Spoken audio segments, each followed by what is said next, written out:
C'est un véritable choc ce soir aux États-Unis. Le militant ultra-conservateur Charlie Kirk a été abattu d'une balle dans le cou cet après-midi alors qu'il était en plein meeting sur un campus universitaire dans l'Utah. Charlie Kirk était l'un des visages de la jeunesse pro-Trump. Le voici ici sur cette photo qui date d'il y a 3 heures, quelques minutes seulement avant de se faire tirer dessus. Il est connu pour son podcast, mais également connu pour les débats qu'il a avec des étudiants universitaires. Il débattait principalement sur le sujet de l'immigration illégale, l'avortement, ainsi que la transidentité. En effet, il était connu pour sa fameuse question qu'il posait aux étudiants libéraux, et je cite « Qu'est-ce que c'est qu'une femme ?» Il y a 2 heures, des vidéos sur lesquelles on le voit se faire tirer dessus circulent sur les réseaux sociaux. Sur les images, on voit comme une fontaine de sang jaillir de son cou, et on le voit basculer en arrière.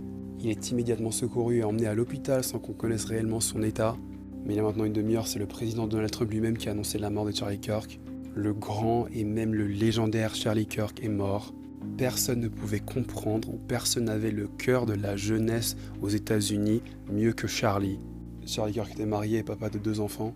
Alors que certains pleurent son décès, d'autres s'en réjouissent. En effet, il défendait corps et âme le 2e amendement aux États-Unis, qui est le droit du port d'armes.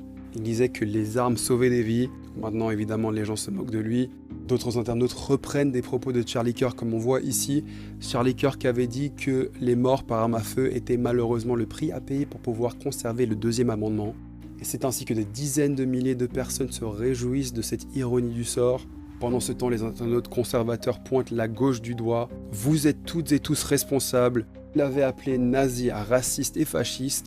Que pensiez-vous qu'il se passerait en utilisant un tel langage incendiaire ?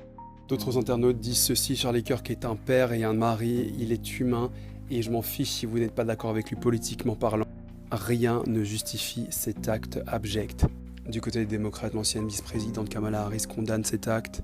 Pareil pour le gouverneur de la Californie, Gavin Newsom. Le vice-président actuel, J.D. Vance, demande au Seigneur de lui accorder le repos éternel. Alors qu'on a vu cet homme être menotté, les autorités déclarent que ce n'est pas le tireur. Au moment où je fais cette vidéo, le tireur n'a pas encore été appréhendé.